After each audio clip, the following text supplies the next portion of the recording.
Assalamualaikum warahmatullahi wabarakatuh.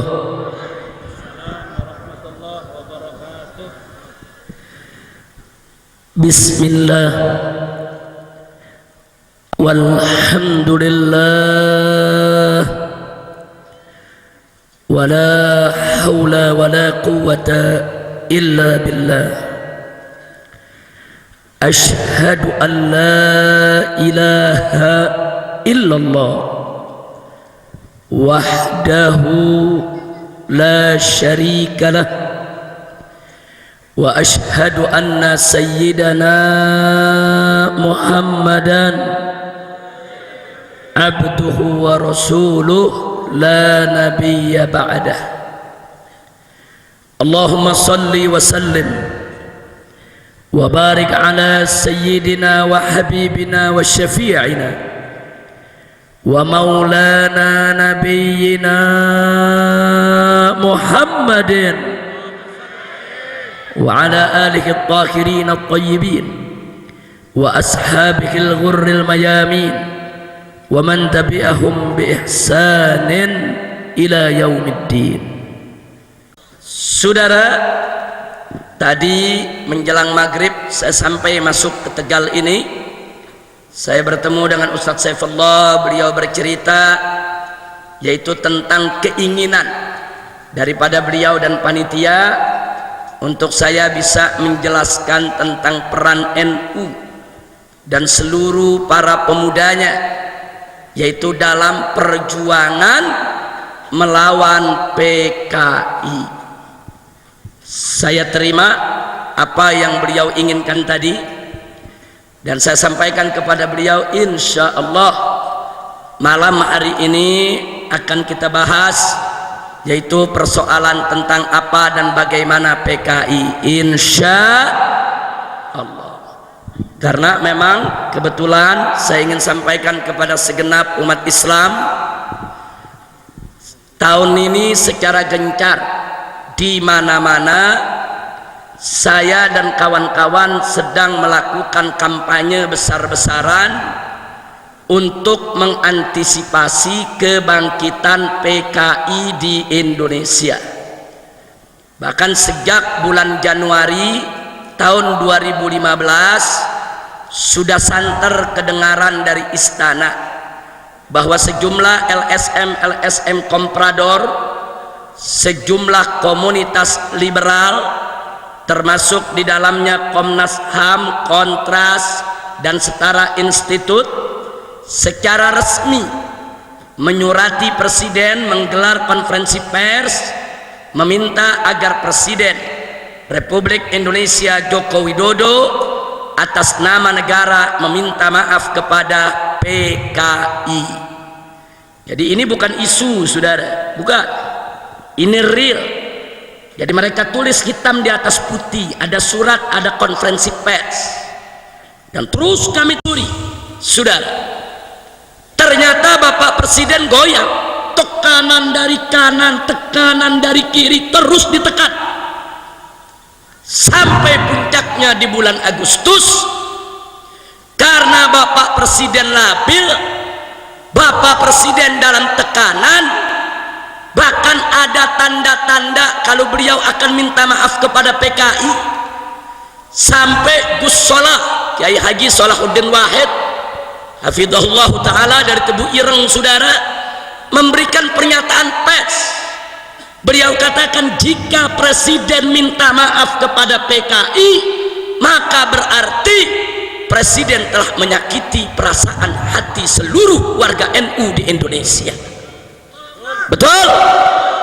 Enggak sampai di situ, bahkan ditegaskan kembali oleh Al-Muhtaram Al-Mukarram Kiai Haji Hasim Muzadi, mantan Ketua Umum PBNU, saudara, yang saat ini beliau menjadi salah satu anggota One Team Press, Dewan Pertimbangan Presiden. Beliau langsung bicara kepada Presiden, kalau Bapak Presiden sampai minta maaf kepada PKI, bukan NU saja disakiti, seluruh umat Islam Indonesia ikut disakiti, sudah. Betul? Dan gak sampai di situ, Kiai Haji Hasyim Muzadi bicara kepada kami para habaib, kalau sampai presiden minta maaf kepada PKI, ya bubar-bubaran, bargi barbe, bubar sigi, bubar kabeh. Artinya isyarat dari beliau, kalau sampai presiden minta maaf kepada PKI, beliau akan mundur dari Watim-Pres. Beliau nggak terima, saudara. Ada urusan apa presiden meminta maaf sama PKI? Nah, saya ditanya sama wartawan, Habib, kenapa sih presiden nggak boleh minta maaf sama PKI? Saya jawab, sekalian lagi minta maaf sama Belanda, sekalian minta maaf sama Jepang, sekalian presiden pidato, Belanda maaf ya, dulu kami ngelawan, minta maaf, maaf dulu waktu anda menjajah kami nggak patuh, maaf Belanda, maaf kalau anda dulu nggak kerasan di negeri kami, minta maaf Belanda. Tanggung-tanggung amat minta maaf sama PKI, saudara. Bukan pada tempatnya, saudara. Tadinya kita pikir, saudara, sebelum bulan Januari ini cuman rumor, cuman isu. Ternyata tidak. Betul-betul presiden mau minta maaf kepada PKI, saudara. Akhirnya kami keliling, kami datang ke DPR, kami datang ke MPR, kami datang ke Panglima TNI, kami datang ke Kapolri, kami datang ke Pangkostrat, kami datang ke seluruh lembaga tinggi negara, saudara. Dan akhirnya tanggal 16 Agustus kami gelar parade tauhid yang diikuti oleh 500.000 umat Islam dari semua elemen, saudara. Ada NU-nya, ada Bansernya, ada Muhammadiyahnya, ada Persisnya, ada Wasdiyahnya. Rame-rame kita turun di Jakarta, kita putihkan di Jakarta, kita nyatakan haram presiden minta maaf kepada PKI, saudara. Takbir, sallu ala nabi. Nah, sekarang pertanyaannya, kenapa sampai kita haramkan? Ada orang protes, Habib Rizik jangan sembarangan bilang haram. Kan ajaran Islam mengajarkan kita untuk saling memaafkan, minta maaf kepada orang, baik kita salah atau tidak salah. Kenapa Habib Rizik haramkan? Saudara, mereka yang bicara semacam itu tidak paham sejarah, mereka nggak ngerti sejarah, mereka tidak paham bagaimana dulu PKI, saudara, mengkhianati republik ini. Saudara, kenapa saat ini banyak generasi muda kita yang tidak paham tentang PKI, saudara? Sebelum saya uraikan sejarah PKI secara tuntas, catat baik-baik, saudara. Pertama, sebelum reformasi tahun 1998, saudara, pengkhianatan PKI itu masuk dalam kurikulum pendidikan nasional Indonesia, saudara. Dari SD sampai SMA, dari Sabang sampai Merauke, semua siswa-siswi, murid-murid pelajar Indonesia selalu diajarkan tentang pengkhianatan PKI di tahun 1948 dan di tahun 1965, saudara. Tapi begitu reformasi tahun 1998, pengkhianatan PKI hilang dari buku pelajaran, lenyap dari kurikulum, saudara. Yuk kita bertanya, apa yang harus kita tanyakan, saudara? Siapa itu orang kuat yang mampu menghapus PKI dari kurikulum, saudara? Kalau orang biasa, orang lemah, nggak bisa menghapus kurikulum PKI, saudara. Kurikulum PKI secara nasional dihapus sampai hari ini. Makanya pemuda-pemuda Indonesia, saudara, siapapun dia yang lahir di tahun 90-an, yang tahun 98 baru duduk di SD, sampai hari ini mereka tidak pernah mendapat pelajaran tentang pengkhianatan PKI. Mereka nggak tahu siapa PKI, saudara. Nggak sampai di situ. Sebelum tahun 1998, saudara, televisi nasional, baik itu TVRI maupun televisi swasta, diharuskan setiap tanggal 30 September untuk memutar ulang film dokumenter tentang pengkhianatan G30S PKI, saudara. Tapi setelah reformasi 98, semua televisi tidak ada lagi yang berani untuk memutar film dokumenter. G30 SPKI dilarang. Pertanyaannya, siapa itu? Siapa yang punya kekuatan untuk melarang semua televisi, saudara? Itu bukan orang kecil, itu bukan orang biasa, itu orang kuat, baik secara keuangan, secara ekonomi, maupun secara politik, saudara. Kalau dia orang lemah, nggak bisa, saudara. Dia larang televisi, sampai hari ini tidak berani untuk memutar kembali film dokumenter pengkhianatan PKI. Waktu film itu disetel dari Sabang sampai Merauke, di kampung-kampung orang lihat, orang dengar, orang tonton, orang tahu kebiadaban PKI, saudara.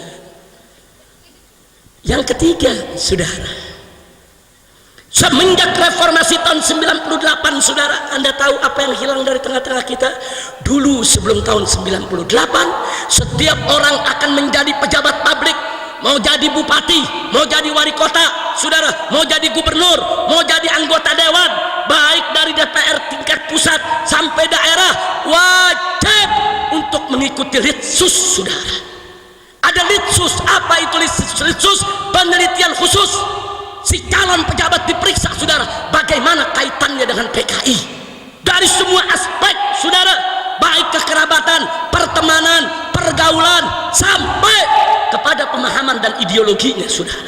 Kalau teridentifikasi seorang calon pejabat ada paham-paham PKI, ditolak, nggak bakal dilantik, dibatalkan.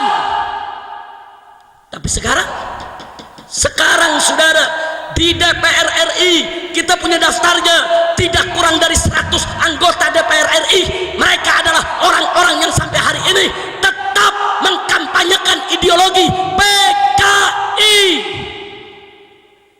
Bisa jadi anggota DPR RI, bahkan ada yang bangga, dia ledek kita semua, saudara. Dia masuk ke salah satu partai, kemudian masuk menjadi anggota DPR RI, saudara. Kemudian setelah itu menjadi ketua salah satu komisi di DPR RI. Lalu dia buat buku, apa judulnya, saudara? Aku bangga jadi anak PKI. Enggak sampai di situ, dia bikin buku lagi dengan judul Anak PKI Masuk Parlemen. Maksudnya dia mau ledek kita semua, dia mau ledek kiai, dia mau ledek pesantren, dia mau ledek umat Islam. Aku anak PKI, mau apa? Aku sekarang di DPR, mau apa? Masya Allah, saudara. Kita umat Islam tentu tidak memusuhi anak-anak PKI. Yang salahkan dulu orang tuanya, bukan anaknya. Dalam Islam tidak ada dosa keturunan, saudara. Tapi tolonglah anak-anak PKI tersebut, saudara, jangan lagi mengkampanyekan ideologi bapaknya. Sudahlah, mafat-tafat yang sudah berlalu, biarkan dia berlalu. Bapaknya dulu salah, ya sudah salah, doakan saja semoga diampuni oleh Allah. Tinggal anak-anaknya jangan melanjutkan ideologinya, saudara. Ayo menyatu dengan umat Islam. Silakan mereka ikut NU, ikut Muhammadiyah, ikut majelis taklim. Anak-anaknya masuk pesantren, biar besok bisa jadi ustadz, jadi kiai, saudara. Kita tidak memusuhi mereka, tidak. Saya juga tidak setuju kalau anak-anak keturunan PKI dipres, ditekan, dimusuhi, hak politiknya dikebiri. Nggak boleh. Mereka punya hak ekonomi, hak politik, hak sosial yang tidak boleh kita ganggu. Tapi syarat, mereka tidak boleh lagi mengkampanyekan ideologi PKI. Mereka tidak boleh lagi memperjuangkan kebangkitan PKI. Mereka tidak boleh lagi menghidupkan PKI di Republik ini. Betul? Takbir. Sallu ala nabi. Jadi, saudara, pertanyaannya, siapa itu yang menghapus litsus itu dari DPR, saudara? Dari pejabat publik, saudara. Itu bukan orang biasa. Kalau orang biasa nggak bisa menghapus litsus, saudara. Itu orang yang punya kekuatan politik, kekuatan ekonomi, kekuatan uang, saudara. Makanya di sini perlu saya katakan, kalau ada pejabat atau siapapun mengatakan, sudahlah, tidak usah cerita PKI, PKI masa lalu, PKI sudah finish, PKI mustahil bangkit kembali, bohong, saudara. Kalau ada yang bicara semacam itu, mereka sedang meninak bobokan masyarakat Indonesia, supaya kita lalai, supaya kita tidak waspada, supaya PKI dengan leluasa bangkit kembali di tengah-tengah kita. Dan ini kenyataannya, saudara. Insya Allah, gara-gara kita pikir oh PKI udah selesai, PKI udah habis, PKI mustahil bangkit lagi. Saudara, tahu-tahu apa yang terjadi? Kurikulum pengkhianatan PKI hilang dari sekolah, film dokumenter pengkhianatan PKI hilang dari televisi. Saudara, litsus penelitian khusus untuk calon pejabat saudara dihapuskan. Saudara, hati-hati saudara, mereka sedang menyusun kembali kekuatan saudara. Maka jangan salahkan saya kalau saya mengatakan, mereka mengatakan komunis sudah habis, komunis sudah selesai. Mereka sebetulnya sedang meninak bobokan kita supaya kita lalai, supaya kita tidak waspada. Nah buktinya sekarang kita lihat, kalau kita buka internet, berapa banyak anak-anak muda kita yang tidak tahu PKI, bela PKI saudara, atas nama hak asasi manusia, atas nama kebebasan saudara. Berapa banyak mereka bela-bela PKI, mereka bilang PKI baik, PKI pejuang, PKI pahlawan, PKI revolusioner. Nah, karena itu pada malam hari ini yuk kita belajar dari sejarah. Allah berfirman dalam Al-Quranul Karim, faqala ta'ala fa'tabiru ya ulil absar. Ambillah pelajaran wahai mereka yang punya akal pikiran, punya hati nurani. Jangan lalai dari sejarah kita saudara. Karena Nabi berpesan, orang beriman itu tidak jatuh dalam satu lubang dua kali saudara.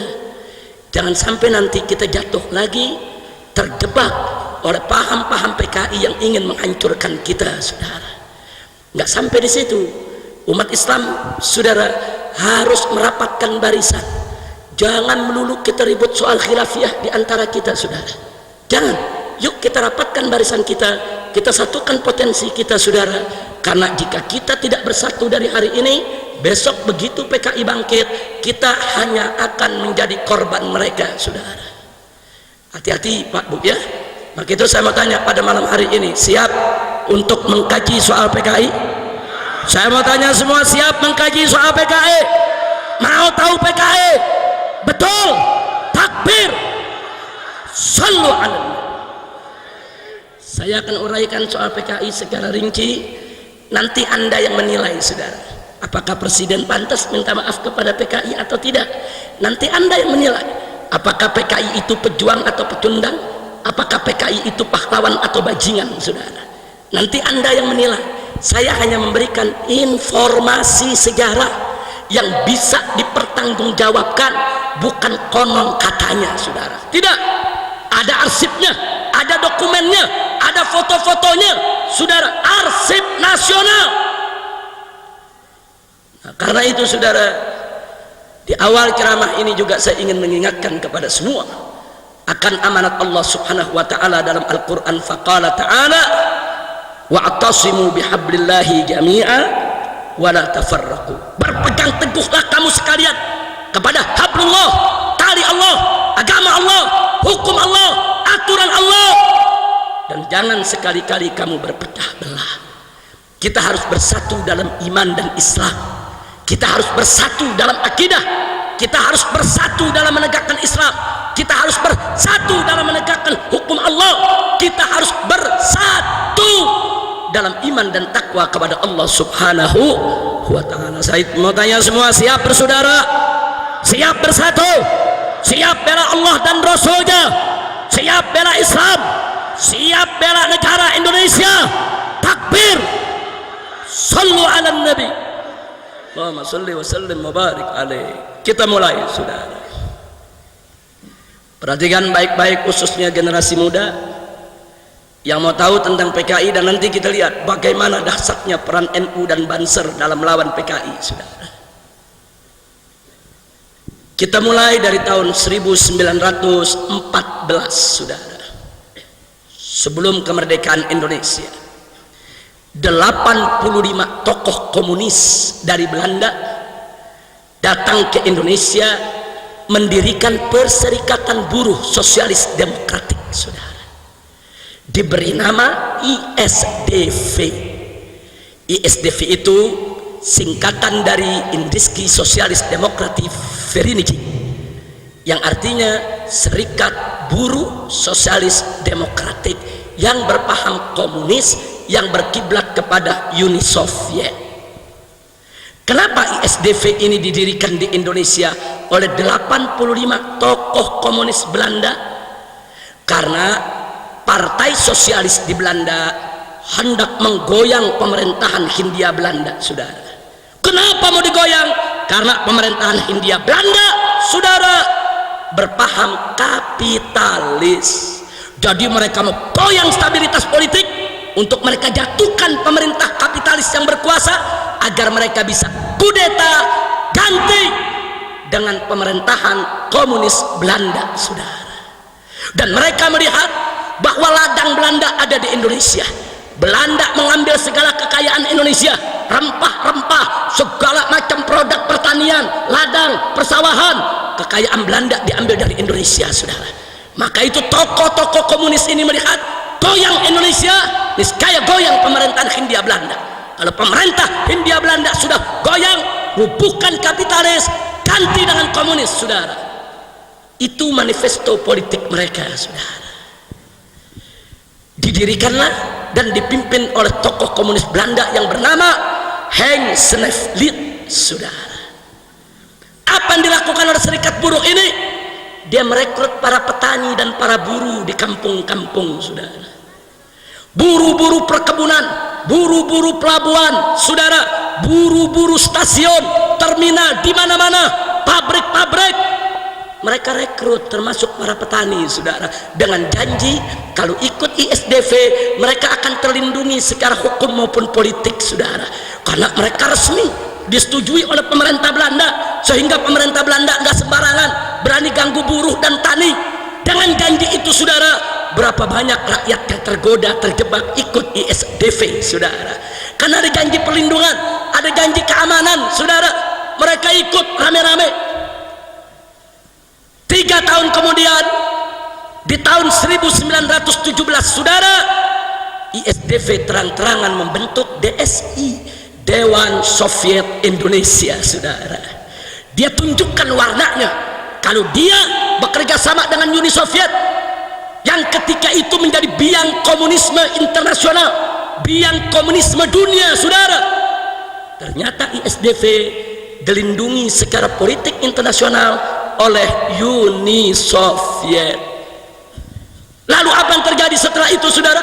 Atas arahan Uni Soviet, di tahun 1917 ISDV menggerakkan petani, menggerakkan buruh. Mereka tes gas, mereka coba-coba, saudara, bikin percobaan kerusuhan. Mereka bakar pabrik, mereka bakar perkebunan, mereka bakar pertokoan, saudara. Di mana-mana tes gas. Mereka mau uji coba, saudara, bisa tidak menggoyang Belanda, saudara. Akhirnya, saudara, mereka semua ditangkap oleh Belanda. Belanda turun mengatasi kerusuhan yang ada, saudara. Akhirnya tokoh-tokoh komunis Belanda tersebut ditangkap dan dikembalikan ke Belanda, saudara. Hanya beberapa gelintir yang dinyatakan tidak bersalah diizinkan untuk tidak kembali, saudara. Tapi yang kesian adalah petani dan buruh, saudara. Mereka ditangkapi oleh Belanda, yang ditembak mati, yang digantung di jalanan, yang dibui, yang dipenjara, saudara, disiksa setiap hari. Orang Belandanya ditangkap, dipulangin ke Belanda, selesai. Tapi orang kita dikorbankan, saudara. Itu yang dilakukan ISDV. Jadi anak-anak PKI jangan coba-coba sok-sok bangga-banggaan, saudara.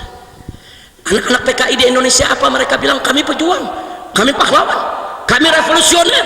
Tahun 1917 kami berontak kepada Belanda. Ahlan wa sahlan bil habib, fadhal. Fadhal, silakan, silakan. Sallu ala nabi. Fadhal. Silakan, silakan. Ahlan wa sahlan. Ya marhaban. Barakallahu. Ahlan wa sahlan. Kira-kira yang saya sampaikan jelas tidak? Saya tanya semua, kira-kira yang saya sampaikan jelas tidak? Paham semua? Betul? Jadi anak-anak PKI sekarang, saudara, mereka apa mereka bilang? Perhatikan semua, ini penjelasan sejarah yang amat penting. Tolong perhatikan semua, jangan sampai luput dari perhatian. Jadi saudara, anak-anak PKI sekarang lewat internet apa mereka bilang? Kami pejuang, kami revolusioner. Dulu tahun 1917 kami lawan PKI, sebelum yang lain berani melawan PKI, kami yang sudah melawan PKI. Bohong. ISDV ketika itu melawan Belanda bukan untuk kemerdekaan Indonesia, bukan untuk kelahiran NKRI. Mereka melawan Belanda, saudara, hanya untuk menggulingkan pemerintahan kapitalis diganti dengan pemerintahan komunis. Mereka kerja untuk Belanda, mereka kerja untuk komunis Soviet, mereka kerja bukan untuk kemerdekaan Indonesia, saudara. Betul? Takbir. Makanya jangan tertipu, saudara, dengan pemutarbalikan sejarah. Makanya anak-anak muda yang gak baca sejarah, mereka pikir betul PKI pejuang, saudara. Tunggu dulu, suruh bicara sama yang ngerti sejarah, jangan mereka bicara sama yang tidak ngerti sejarah, saudara. Kira-kira jelas tidak? Paham semua? Baik, kita lanjutkan, saudara. Tahun 1917 setelah terjadi kerusuhan, ditangkap tokoh-tokoh Belanda, tapi ISDV tidak dibubarkan oleh Belanda, saudara. Dengan pertimbangan Belanda mencoba untuk memanfaatkannya karena sudah punya cabang sampai ke daerah, saudara. Akhirnya ISDV tetap diizinkan ada, tapi dalam kontrol ketat pemerintah Hindia Belanda. Nah, saudara, karena dikontrol, orang-orang Belanda memilih hanya menjadi pembina dan penasehat. Diangkatlah Semaun dari Surabaya dan Darsono dari Solo untuk memimpin ISDV yang di tahun 1920 mengganti nama menjadi PKH, Perserikatan Komunisme Hindia Belanda, saudara. Bukan ISDV lagi namanya, namanya PKH.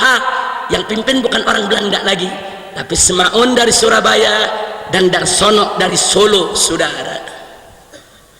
Kita lanjutkan, saudara. Setelah itu di tahun 1924 digelar konferensi Perserikatan Komunisme Hindia yang disingkat PKH di kota Semarang, Jawa Tengah, saudara. Melalui konferensi tersebut PKH ganti nama menjadi PKI, Partai Komunis Indonesia, yang diangkat menjadi pimpinan adalah Musso dan Alimin, saudara. Catat baik-baik, saudara. Kenapa mereka berubah menjadi partai?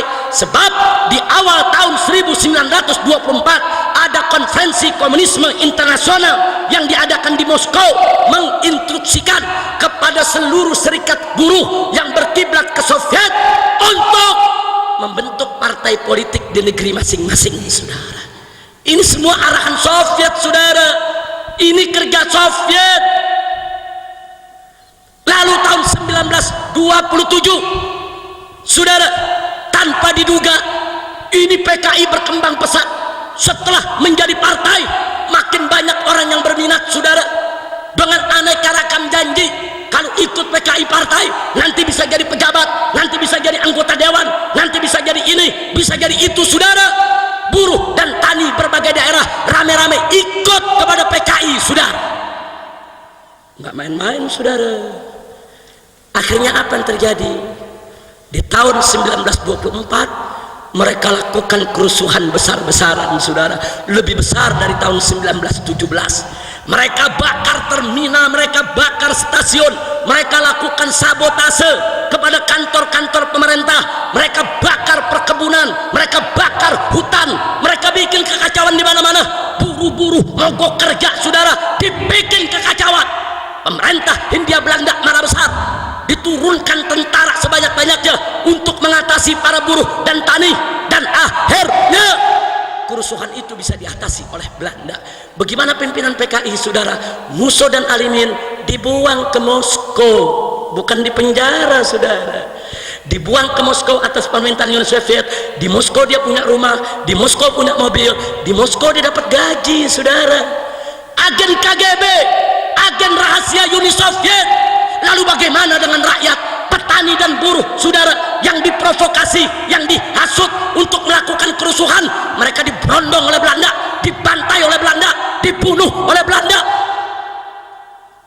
Berapa ribu yang mati dan 13.000 orang ditangkap, dibuang ke Irian, Papua sana, saudara.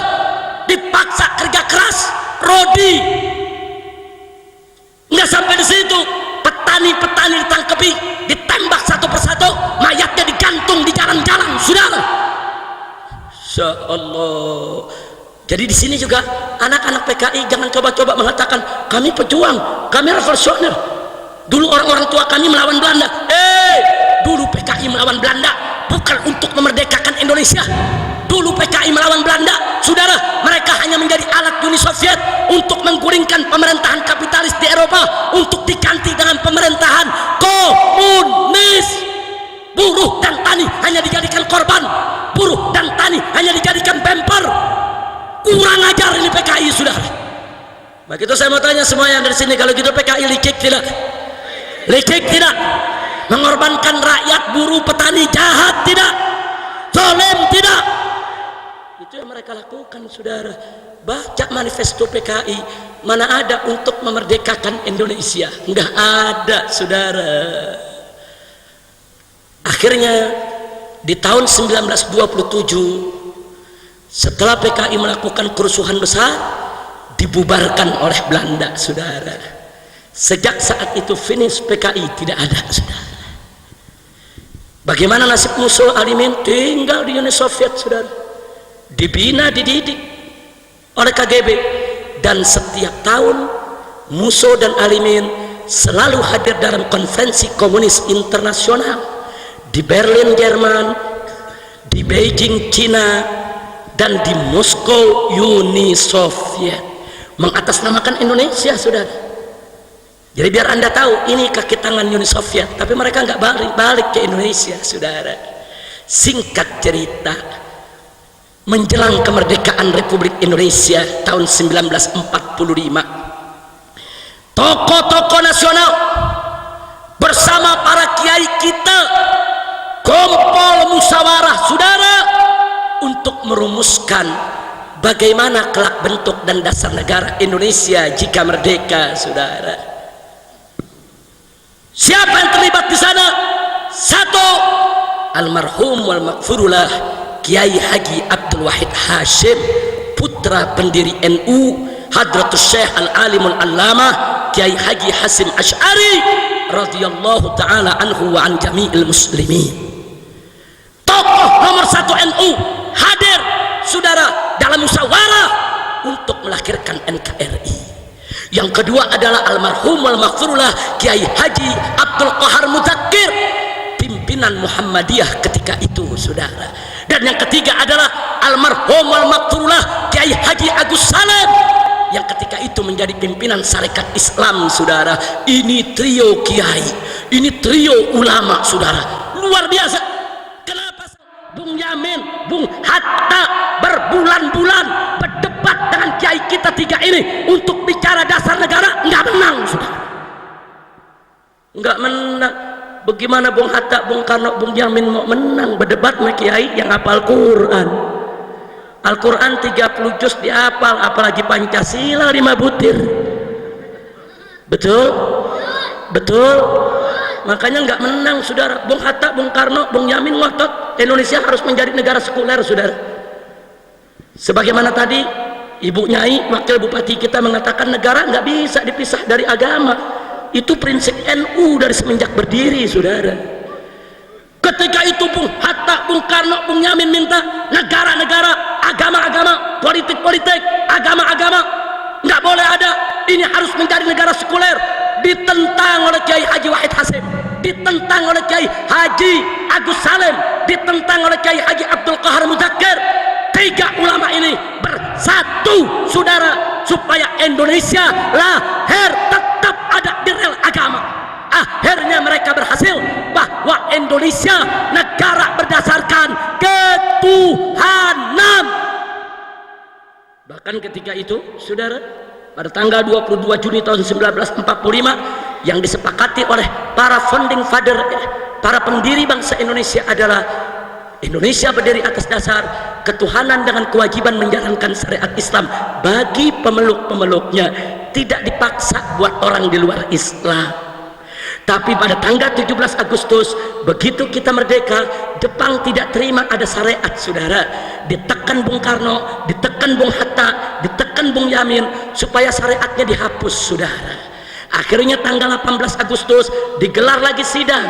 Sayang sejuta sayang, saya harus kabarkan kepada masyarakat NU yang ada di Tegal, begitu digelar musyawarah kembali, trio ulama enggak diundang lagi, saudara. Kiai Haji Wahid Hasim tidak hadir, Kiai Haji Abdul Qahar Mudzakkir tidak hadir, Kiai Haji Agus Salim tidak hadir. Kenapa mereka bertiga tidak diundang? Karena Bung Hatta, Bung Yamin, dan juga saudara Bung Karno, mereka tahu kalau tiga kiai ini diundang nggak menang berdebat, saudara. Mereka udah tahu kok, berbulan-bulan berdebat sama kiai soal dasar negara, saudara, nggak menang. Akhirnya ketuhanan diganti. Ketuhanan dengan kewajiban menjalankan syariat Islam bagi pemeluk-pemeluknya, dengan kewajiban dan seterusnya dicoret, dihapus, saudara. Hanya tinggal ketuhanan. Tapi ketika itu orang-orang NU yang hadir, walaupun tidak sekaliber Kiai Hasim, Kiai Wahid Hasim, orang-orang Muhammadiyah yang hadir termasuk Ki Bagus, saudara, mereka protes, mereka tentang, terjadi perdebatan. Akhirnya kelompok Islam mengalah, tapi dengan syarat boleh dihapus dengan kewajiban menjalankan syariat Islam bagi pemeluk-pemeluknya, tapi syarat ketuhanannya ditambah yang Maha Esa. Bung Karno setuju, Bung Hatta setuju, saudara. Begitu juga Bung Yamin. Jepang juga nggak keberatan, saudara. Inilah, saudara, inilah pertolongan Allah. Wa yamkuruna wa yamkurullah wallahu khairul makirin. Mereka berusaha menghapus syariat dari dasar negara, dihapus, tapi tanpa mereka sadari syariat dihapus, tauhid yang datang, saudara. Saya mau tanya, ketuhanan yang Maha Esa, saudara, siapa Tuhan yang Maha Esa? Jawab yang kompak, siapa Tuhan yang Maha Esa? Siapa Tuhan yang Maha Esa? Siapa Tuhan yang Maha Esa? Syariat dihapus, gantinya tauhid, saudara. Subhanallah. Jepang nggak sadar, saudara, syariat hilang, diganti tauhid, naik pangkat, saudara. Alhamdulillah. Itu cerdasnya orang NU dulu, itu cerdasnya orang Muhammadiyah dulu, itu cerdasnya para kiai dulu yang berjuang untuk mendirikan negara Republik Indonesia. Bagus tidak? Bagus tidak? Saya tanya, kalau begitu jasa NU dalam mendirikan NKRI besar tidak? Besar tidak? Nggak bisa dihapus dari lembaran sejarah, saudara. Tanpa NU jangan mimpi NKRI ini hadir. Tanpa NU jangan mimpi Pancasila itu ada, saudara. Tanpa NU jangan mimpi dasar negara kita ketuhanan yang Maha Esa. Dengan izin Allah Subhanahu wa Ta'ala, dengan rahmat dan berkahnya, NU Muhammadiyah Syarikat Islam saat itu bersatu untuk melahirkan NKRI yang berdasarkan ketuhanan yang Maha Esa. Sekali lagi bersyukur, alhamdulillah. Kira-kira jelas tidak? Nah, saya mau tanya, ada PKI ikut rapat? Enggak ada. Ada PKI ikut musyawarah? Enggak ada, saudara. PKI udah bubar. Musuh Arimin ada di Soviet, saudara. Enggak ada mereka ikut merumuskan lahirnya negara kesatuan Republik Indonesia.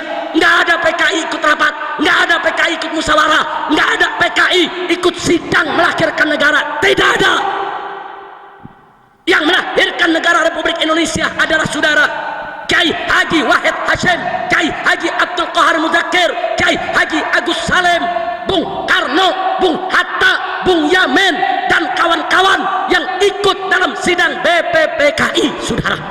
Itu yang melahirkan Republik Indonesia. Tidak ada PKI. Kira-kira jelas tidak? Paham tidak? Alhamdulillah. Ada PKI ikut dalam melahirkan Republik? Tidak ada, saudara. Lanjut. Panjang ini. Lanjut jangan. Udah malam. Udah terus. Mau hujan. Apa-apa. Lanjut. Nih bisa panjang sampai pagi nih. Boleh sampai pagi? Boleh sampai pagi? Ente sampai pagi, aneh pulang. Masya Allah. Baik, kita lanjutkan, saudara. Tibalah kemerdekaan Republik Indonesia. pada tanggal 17 Agustus tahun 1945.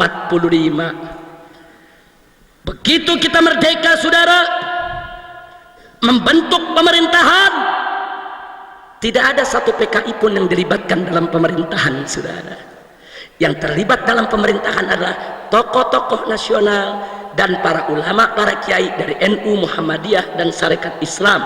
Mereka yang dilibatkan, saudara, dan mereka sepakat Soekarno sebagai presidennya, Bung Hatta sebagai wakilnya, walaupun belum ada pemilu, saudara. Ketika itu belum ada pemilu, saudara, tapi mereka sepakat untuk menyelamatkan negara, di mana Bung Karno, Bung Hatta mendapatkan tugas untuk menjaga stabilitas negara, menjaga kedaulatan kemerdekaan Republik Indonesia sampai bisa digelarnya pemilihan umum, saudara. Bagus tidak? Saya tanya umat Islam, kompak begitu? Bagus tidak? Bagus tidak? Siap kompak semua? Takbir! Kita kompak merdeka, saudara. Makanya jangan berpecah belah. Baik, saudara. Akhirnya, saudara, tokoh PKI dari Uni Soviet bulan Oktober pulang dari Moskow, saudara. Mereka pulang dari Moskow dengan Indonesia merdeka, saudara. Rame-rame mereka pulang. Mereka kumpulkan mantan-mantan tokoh PKI. Mereka menghadap ke Bung Karno. Mereka minta dilibatkan di dalam kekuasaan, saudara. Mereka merasa diri mereka masih besar. Mereka merasa mereka punya anggota di mana-mana. Tapi ditolak oleh Bung Karno dan kawan-kawan, saudara. Siapa mereka? Datang-datang minta kekuasaan, unyil. Jadi saya tanya, kalau begitu Bung Karno menolak, bagus tidak? Bagus tidak? Ditolak. Nah, perhatikan, ini urusan Tegal ini, saudara. Ini urusan Tegal nih. Apa yang saya mau sampaikan, saudara? Begitu PKI ditolak, saudara, yang pertama PKI lakukan, mereka membangun gerakan bawah tanah, saudara. Di antara yang mereka bangun di Tegal ini, saudara, saya sebut di Tegal. Satu, mereka bentuk API, Angkatan Pemuda Indonesia. Dua, mereka bentuk AMRI, saudara, Angkatan Muda Republik Indonesia. Mereka bentuk di Tegal sampai ke Selawi, saudara. Mereka bentuk di Tegal, lurah-lurah dan camat-camat mereka datangi. Mereka paksa untuk ikut PKI. Yang nggak mau mereka ancam untuk dibunuh. Ada lurah di Tegal yang diculik dibunuh, camat di Tegal yang diculik dibunuh, saudara, karena tidak mendukung PKI. Bukan hanya di Tegal, termasuk di Banten, saudara. Bahkan di Banten mereka rebut Kabupaten Tangerang. Mereka tangkap, saudara, bupatinya. Mereka usir, yaitu, saudara, bupatinya adalah Agus Patmanegara. Nggak sampai di situ, satu tokoh nasional di wilayah Tangerang karena tidak setuju dengan PKI dibunuh, yaitu Otto Iskandar Dinata, saudara. Mereka bunuh. Yang tidak dukung PKI mereka bunuh. Kenapa mereka menciptakan teror dari Tegal ke Brebes, ke Banten, ke Tangerang, saudara? Supaya Bung Karno goyang, nerima mereka dalam kekuasaan. Ini kan negara baru merdeka, saudara. Bung Karno belum kuat, tentara belum kuat, saudara.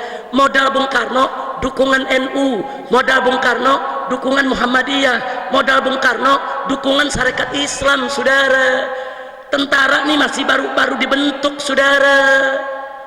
Dirongrong. Akhirnya tanggal 21 Oktober tahun 1945 PKI mendeklarasikan diri kembali di Indonesia, saudara. Dia berdiri lagi sebagai partai. Nggak bisa dilarang. Dia lawan Bung Karno. Begitu bulan Oktober tanggal 21 berdiri, saudara, Bung Karno tetap tidak akui mereka.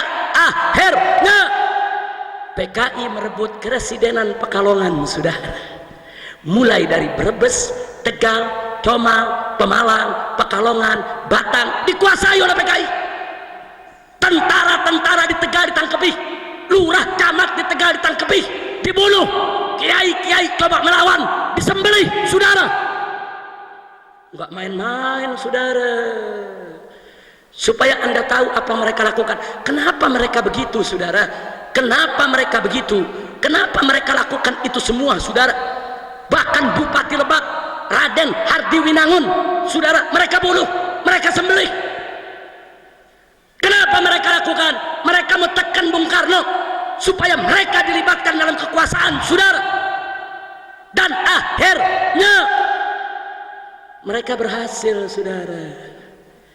Tahun 1947 Bung Karno berunding dengan PKI. Akhirnya sepakat, presidennya Bung Karno, wakil presidennya Bung Hatta, dan perdana menterinya adalah Amir Sarifuddin, tokoh PKI. Amir Sarifuddin Harahap, saudara, asal dari Sumatera Utara tapi berkawan akrab dengan Musso dan Alimin, saudara. Dia menjadi perdana menteri. Begitu jadi perdana menteri, nggak ada lagi lurah yang diculik, nggak ada lagi camat yang dibunuh. Loh kok nggak ada? Kan yang nyulik dia, nah kan yang bunuh dia. Makanya begitu mereka jadi tenang, nggak ada penculikan, nggak ada pembunuhan.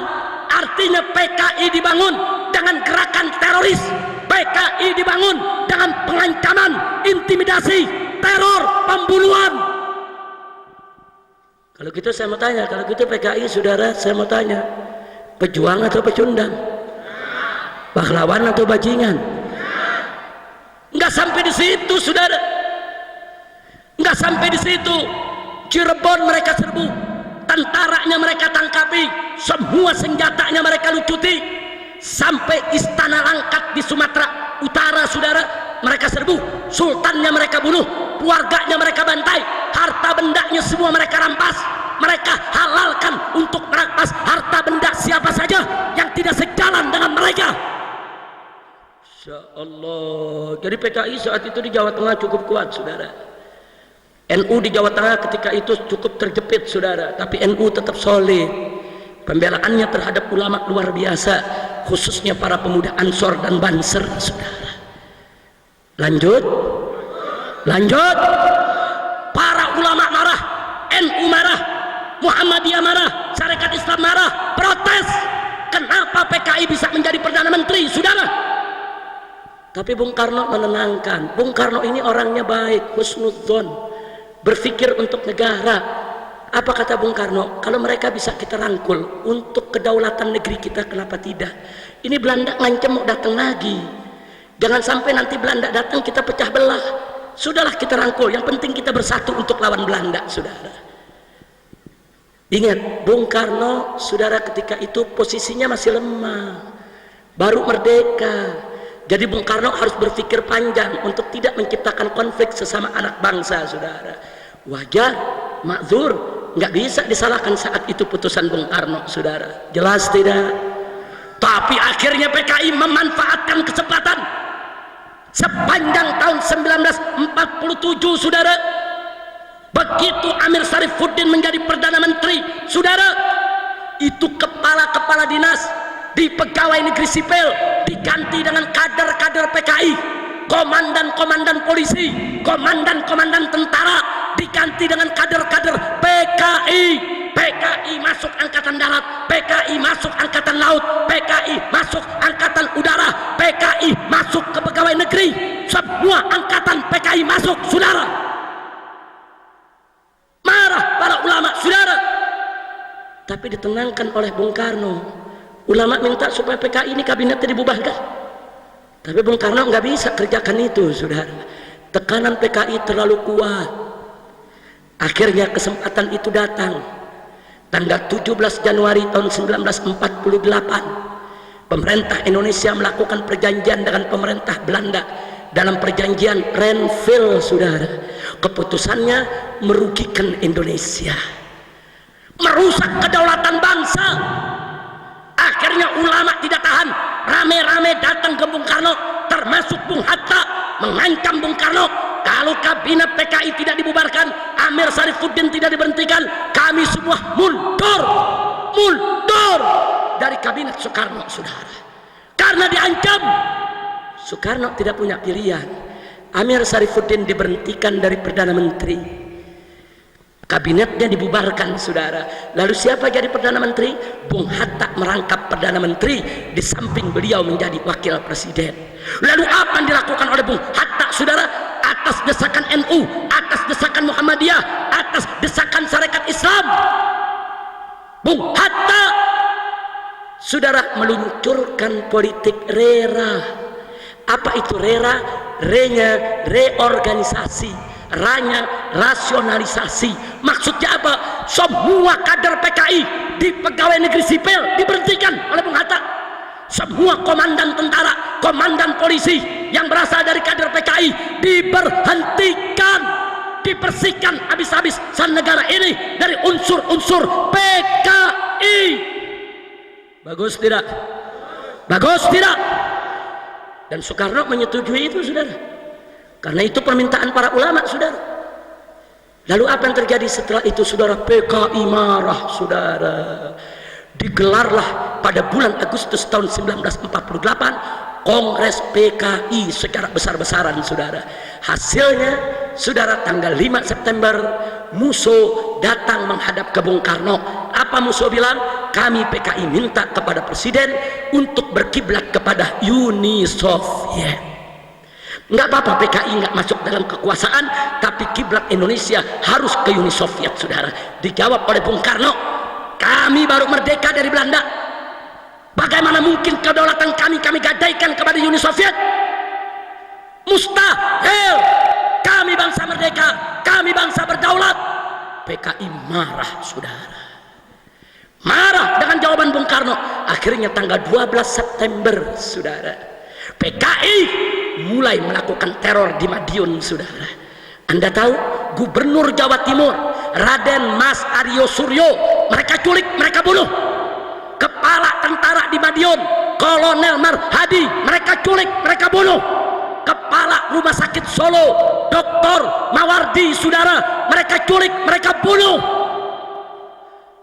Bahkan, saudara, di tanggal 17 September mereka menyerang pondok pesantren almarhum Kiai Haji Sulaiman Zuhdi Afandi, saudara, di Magetan. Mereka serbu, santrinya mereka bantai, 108 orang mereka tangkap. Kiainya, ustadznya, lurahnya, camatnya, kepala polisinya, kepala tentaranya, 108 orang mereka seret ke pabrik gula Gorang Gareng, saudara, dan mereka sembelih satu persatu. Dan mereka masukkan ke dalam sumur di desa Koco, saudara, kecamatan Bendo, Kabupaten Magetan. Mereka bunuh karena Kiai tidak mendukung PKI, karena Kiai pro kepada Bung Karno dan Bung Hatta, saudara. Supaya kita tahu, besoknya setelah membunuh Kiai, saudara, tanggal 18 Septembernya mereka deklarasikan bahwa Madiun dan sekitarnya, saudara, menjadi negara baru dengan nama Negara Republik Soviet Indonesia. Presidennya Musso, Perdana Menterinya, saudara, Amir Sarifuddin. Kira-kira jelas tidak? Saya tanya, khianat bukan itu? Jawab yang kompak, khianat tidak itu? Khianat tidak itu? Nggak sampai di situ, saudara. Kader-kader PKI yang di tentara, kader-kader PKI yang di polisi yang dipecat oleh Bung Hatta, mereka mengambil alih lagi posisi di Jawa Tengah, saudara. Akhirnya apa yang terjadi besoknya? Mereka rebut setelah Madiun, mereka rebut Magetan, mereka rebut Ponorogo, kemudian mereka keliling, mereka rebut Cepu, Rembang, Wonogiri, Sukoharjo, saudara, Purwokerto, hampir seluruh Jawa Tengah mereka rebut, saudara. Soekarno tidak berdaya. Soekarno panggil Panglima Besar Jenderal Sudirman, ditugaskan oleh Bung Karno untuk menyelesaikan persoalan Jawa Tengah harus dipulihkan. Sementara tentara-tentara di Jawa Tengah sudah dilucuti oleh PKI, saudara. Akhirnya tentara Siliwangi dari Jawa Barat dan tentara dari Jawa Timur semua merapat ke Jawa Tengah di bawah pimpinan Panglima Besar Jenderal Sudirman. Tanggal 30 September Madiun direbut kembali oleh Panglima Besar Jenderal Sudirman, saudara. Dan akhir bulan November baru seluruh Jawa Tengah bisa dikuasai kembali oleh NKRI, saudara. Tapi apa yang terjadi? Begitu 30 September PKI terusir dari dari Madiun, mereka meluncur ke arah Magetan. Sepanjang jalan mereka bantai penduduk, sepanjang jalan mereka bunuh orang, sepanjang jalan mereka tangkap, mereka ikat, mereka seret. Saudara, ribuan orang mereka tawan, ribuan orang mereka sandera, mereka bawa ke pabrik gula Goranggareng dan ke pabrik gula Alas Tewu. Saudara, satu persatu disembelih. Saking banyaknya yang disembelih, darah yang mengalir sampai ke betis kaki manusia. Saudara, ini PKI ini. Saudara, kiai dibunuh, pesantren dibakar, jenderal dibunuh, pejabat dibunuh. Ini PKI. Tapi alhamdulillah saudara, bulan November Muso Alimin tertangkap dan dihukum mati, dieksekusi oleh tentara. Saudara, dan seluruh Jawa Tengah akhirnya bisa diambil alih kembali. Alhamdulillah. Saya mau tanya jujur, kira-kira PKI kalau udah begitu pantasnya dibubarin tidak? Jujur jawab yang kompak. Bubarin jangan? Bubarin jangan? Khianat tidak? Zalim tidak? Biadab tidak? Tapi sayang sejuta sayang, Bung Karno memutuskan tidak membubarkan PKI. Saudara, NU protes, Muhammadiyah protes. Apa jawab Bung Karno? Yang salah kan yang di Madiun, PKI yang lain kan nggak terlibat. Jangan kesalahan sebagian oknum dilimpahkan kepada semua PKI. Itu alasan Bung Karno. Saudara, akhirnya PKI tidak dibubarkan, melainkan PKI menggelar kongres kembali tahun 50 dan mengganti kepemimpinan. Saudara, karena Muso udah dihukum mati, Alimin udah dihukum mati, kali ini yang memimpin adalah DN Aidit, Dipo Nusantara Aidit. Saudara, dan satu lagi adalah Nyoto. Tahun 50 saudara, mereka menjadi pimpinan PKI. Apa yang mereka buat saudara? Ini mereka habis berontak, habis bunuh orang, habis bantai kiai. Bagaimana caranya supaya rakyat melupakan itu saudara? Mereka tahu rakyat cinta Bung Karno, rakyat hormat Bung Karno. Akhirnya mereka memakai politik, jilat habis-habisan Bung Karno. Saudara, mereka pakai politik menjilat. Saudara, mereka jilat, mereka banggakan Bung Karno, mereka puji-puji Bung Karno, segala program Bung Karno mereka dukung. Tidak ada mereka tolak. Siapa nyerang Bung Karno mereka lawan habis-habisan, dan mereka berhasil mengambil hati Bung Karno. Saudara, akhirnya Bung Karno sangat akrab kepada mereka, sehingga akhirnya mereka diizinkan untuk ikut pemilihan umum pertama di Indonesia tahun 1955. Begitu ikut pemilu, mengejutkan, mereka menang jadi 4 besar. Saudara, ketika itu 4 besar partai saudara yang menang pemilu, saudara, NU, Masyumi, PNI, partainya Bung Karno, dan PKI. 4 besar. Saat itu saudara yang milih PKI 1.500.000 orang. Itu anggota PKI di Indonesia. Saudara, di tahun 55 mereka bisa bangkit lagi. Saudara, akhirnya setelah pemilu 55 saudara, di tahun 57 ulama melihat PKI ini berbahaya. PKI ini masuk ke kampung-kampung, menipu orang, menjebak orang, menyerang agama, saudara, menyerang kaum sarungan, menghina kiai. Akhirnya digelarlah musyawarah ulama Indonesia di Palembang pada tahun 1957. Saudara, hasilnya meminta kepada Presiden Bung Karno untuk membubarkan PKI.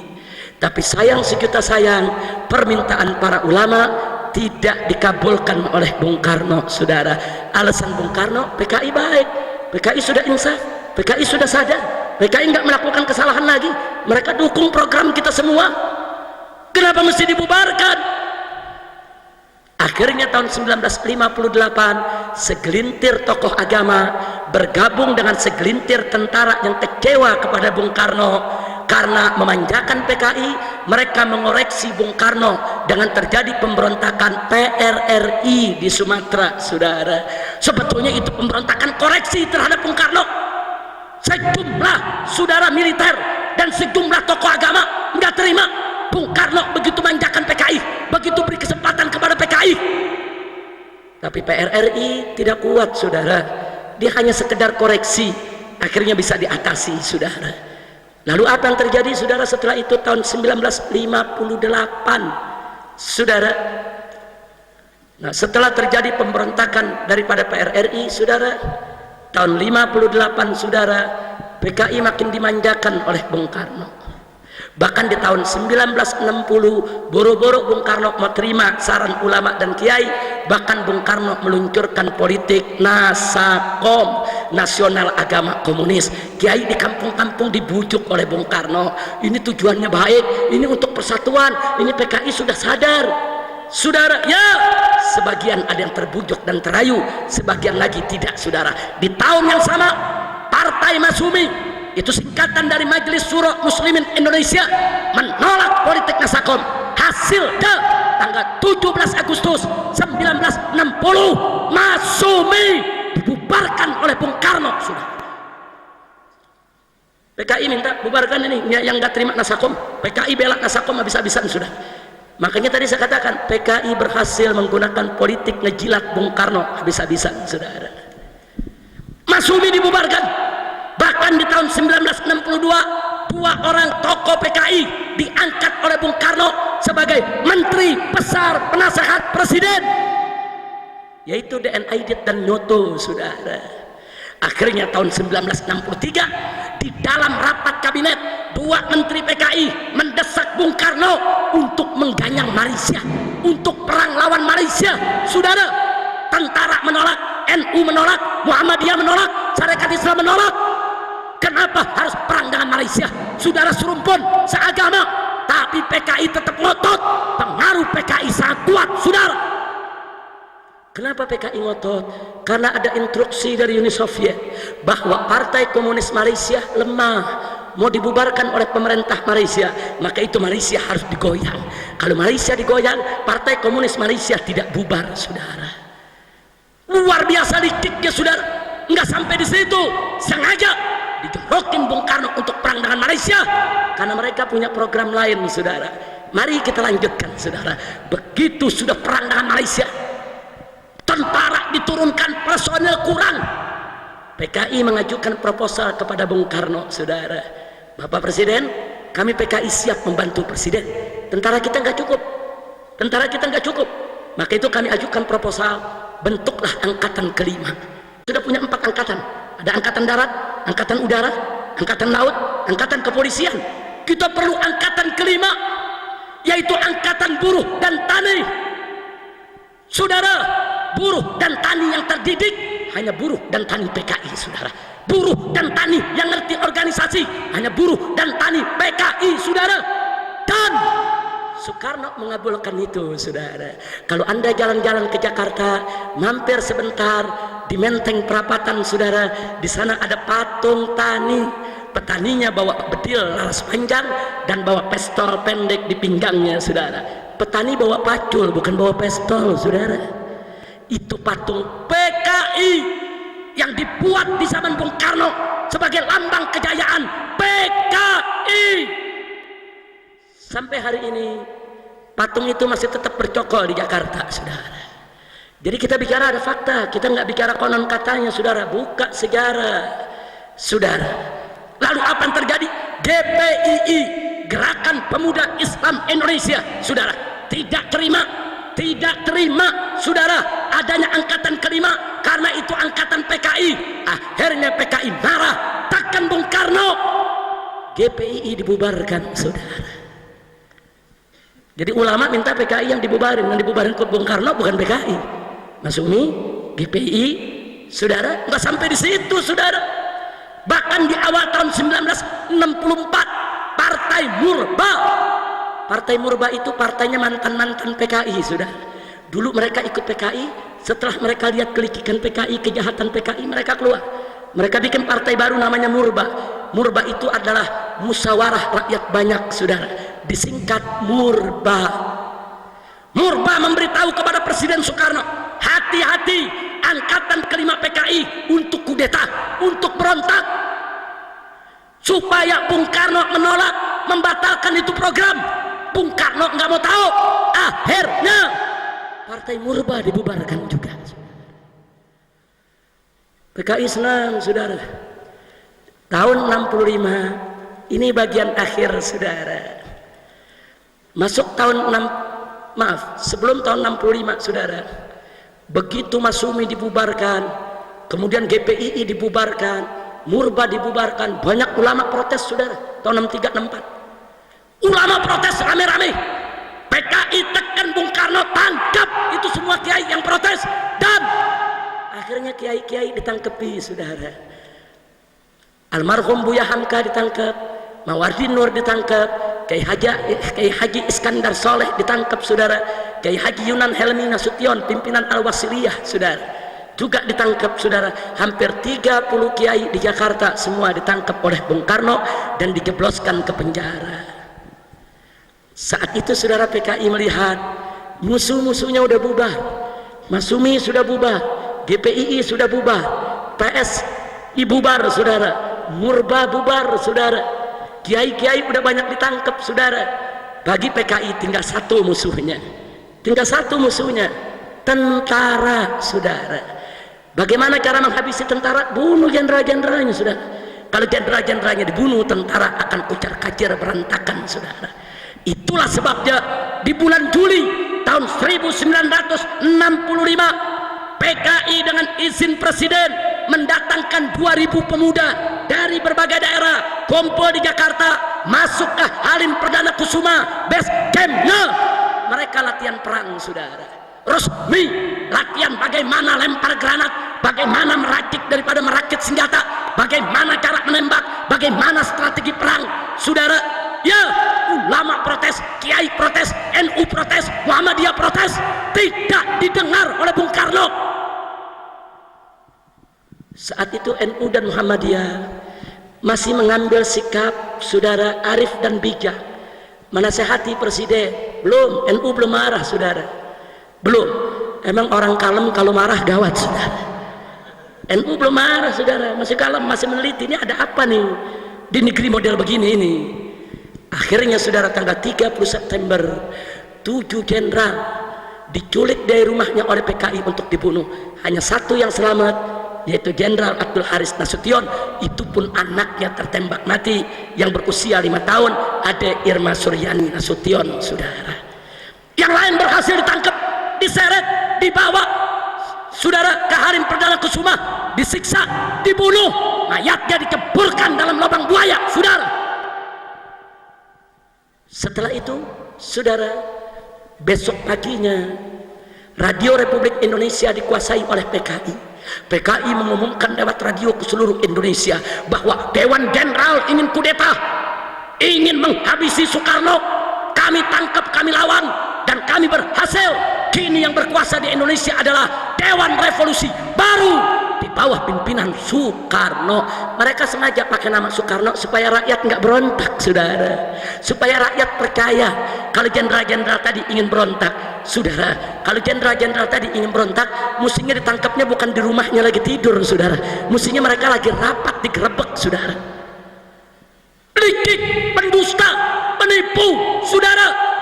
Tapi di hari yang sama tanggal 1 Oktober itu saudara, Jenderal Abdul Haris Nasution dalam keadaan shock, dalam keadaan luka, kakinya tidak bisa jalan, dia kumpulkan para jenderal yang tersisa, termasuk Sarwo Edi, begitu juga Letjen Soeharto saudara. Semua mereka kumpulkan, diperintahkan oleh Jenderal Abdul Haris Nasution. Negara harus diselamatkan, negara nggak boleh diambil oleh PKI, ini berbahaya. Akhirnya Soeharto memimpin penyerbuan ke Radio Republik Indonesia, ambil alih saudara, siarkan ke seluruh Indonesia bahwa kudeta PKI gagal. Sarwo Edi ini adalah mertuanya SBY saudara. Sarwo Edi saat itu kolonel, memimpin RPKAD, kalau sekarang disebut Kopassus saudara, membawa pasukan, dia serang itu Halim Perdana Kusuma. Ternyata PKI yang berontak saudara, banyak oknum angkatan darat, angkatan laut, angkatan udara. Siapa bilang tentara tidak disusupi? Letkol Untung saudara, yang memimpin G30 PKI dari PKI saudara, kolonel angkatan darat. Jadi jangan pikir angkatan darat tidak tersusupi saudara. Hari itu yang kita lawan tentara saudara. Cakrabirawa, pasukan pengamanan presiden, tentara angkatan darat, mereka yang culik para jenderal. PKI kuat saudara. dia punya pasukan, dia menyusup kemana-mana. Nah disitulah saudara, setelah kejadian itu Allah bukakan hati para kiai kita di NU saudara. Selama ini kan NU meneliti, ini bagaimana ini kacau balau begini negeri saudara. Allah bukakan hati para kiai dari Sabang sampai Merauke. Akhirnya para kiai itu menyerukan untuk memprotes PKI. Turunlah Ansor pada tanggal 10 Oktober saudara. Ansor di setiap kota di tanah Jawa melakukan demo saudara, di tiap kota meminta supaya PKI dibubarkan saudara. Karena PKI sudah lewat batas, mereka mengulangi pengkhianatan. Dulu 1948 sudah dimaafkan, sudah dimaklumi. Kali ini mereka ulangi lagi saudara. 10 Oktober NU turun Ansornya saudara. Lalu apa yang terjadi saudara? PKI marah melihat NU, PKI marah kepada Banser. Besoknya tahu yang terjadi saudara, 67 anggota Banser di Banyuwangi mereka undang, mereka ajak makan malam saudara, mereka racuni. Setelah itu mereka sembelih satu persatu, mereka masukkan ke dalam sumur. Pimpinan Banser saudara di Blora, di Jawa Tengah, di Magetan, di mana-mana dicolek, dibunuh. Akhirnya tanggal 13 Oktober saudara, NU marah, Banser marah, Ansor marah. Terjadi bentrok antara PKI dan Banser di seluruh Indonesia. Saat itulah saudara, NU menjadi magnet saudara. NU menjadi magnet saat Muhammadiyah sudah putus harapan saudara. Saat GPII sudah dibubarkan, saat Masumi sudah dibubarkan, saat kiai-kiai nasional sudah ditangkapi saudara. Saat itu NU yang menjadi harapan umat saudara. NU magnet ketika itu. Akhirnya saudara, orang-orang Muhammadiyah, Sarekat Islam, Persis di seluruh Indonesia ikut membela Banser, ikut membela Ansor, meletus perang antara NU melawan PKI. Takbir, takbir. Hampir 1 tahun pertempuran meletus saudara di setiap kampung. Dan alhamdulillah berdasarkan catatan sejarah, 1 juta PKI mati saat melawan umat Islam saudara. Nah sekarang PKI mau putar balik sejarah. Apa mereka bilang? Kami dibantai oleh NU, kami dibantai oleh Banser, kami nggak salah apa-apa, kami dibantai di mana-mana. Nih PKI lagi putar balik sejarah nih saudara. Banser tidak akan marah, Banser tidak akan bunuh mereka kalau mereka tidak bunuh kiai-kiai NU. Betul? Saya mau tanya, yang bunuh kiai NU siapa? Yang bunuh Banser siapa? Yang bunuh jenderal siapa? Yang bakar pesantren siapa? Yang khianat kepada negara siapa? Jadi kalau Banser marah wajar tidak? Ansor marah wajar tidak? Takbir, sallu ala nabi. Kurang ajar, sekarang mau dibalik sejarahnya saudara. Mereka bilang sekarang mereka korban. Ini dia kurang ajar saudara. Dulu gagahnya nyeret kiai kita, sembelih kiai kita, bakar pesantren-pesantren NU kayak jagoan, mentang-mentang berkuasa. Begitu udah kalah cengeng, ngaku saya dibantai, pala lu bomenyan. Kurang ajar saudara. Kira-kira jelas tidak? Jelas tidak? Nah sekarang saya mau tanya, anda yang ambil kesimpulan saudara, setelah anda lihat begitu sejarah PKI, saya tanya, kalau gitu PKI jawab yang kompak, PKI ini pahlawan atau bajingan? Jawab yang kompak, pahlawan atau bajingan? Pejuang atau pecundang? Siapa yang bunuh kiai? Siapa yang bunuh kiai? Siapa yang bakar pesantren? Siapa yang bantai NU? Siapa yang khianat kepada negara? Kalau begitu saya mau tanya, apa pantas presiden minta maaf kepada PKI? Kurang ajar presiden meminta maaf ke PKI. Saudara, apa maksudnya? Maka itu saudara, saya mau serukan kepada umat Islam. Sampai hari ini kita masih berhasil menekan presiden untuk tidak minta maaf kepada PKI. Sampai hari ini. Setelah kami turun pada Tauhid di Jakarta, saya diundang oleh Menko Polhukam Luhut Panjaitan. Saudara, beliau ingin menenangkan saya dengan menjamin presiden tidak akan minta maaf kepada PKI. Saya katakan, apa jaminannya? Siapa yang bisa menjamin kalau presiden tidak minta maaf kepada PKI? Maka itu kita sampaikan kepada Menko Polhukam, kalau presiden sampai minta maaf kepada PKI, saya yang pertama kali akan teriakkan kepada rakyat Indonesia, turun ke jalan, turunkan Jokowi dari jabatan presiden. Takbir! Takbir! Saya mau tanya semua yang ada di sini, siap bela ulama? Siap bela kiai? Siap bela NU? Siap bela Banser? Siap bela NKRI? Siap ganyang PKI? Takbir! Kalau Jokowi sampai minta maaf kepada PKI, saudara, kita minta kepada umat Islam dimanapun anda berada, NU-nya, Muhammadiyahnya, Wasliyahnya, dan seluruh ormasnya dan komponennya, saudara, kita turun ke jalanan, turunkan Jokowi dari jabatan presiden, saudara. Setuju tidak? Takbir! Dan ganti namanya jadi Jokodok. Ganti namanya jadi Jokodok, saudara. Jangan takut, saudara. Enggak. Ini gara-gara dari bulan Januari sampai hari ini terus saya ceramah begini di mana tempat, saudara, pemerintah mau buat undang-undang lagi penghinaan kepada presiden supaya bisa ditangkap. Dulu tahun 2003 saya ditangkap dengan undang-undang penghinaan kepada presiden, saudara. Tapi tahun 2005 setelah kita keluar rame-rame dengan ormas hitam, kita tuntut itu undang-undang, itu pasal ke Mahkamah Konstitusi dan sudah dibatalkan, sudah. Sehingga nggak ada lagi pasal penghinaan presiden. Nah, karena sekarang Jokowi di mana-mana sebut Jokodok, ini dianggap menghina presiden, maka presiden minta supaya undang-undang tadi dihidupkan kembali. Supaya dia gampang nangkep Habib, gampang nangkep Kiai lagi, saudara.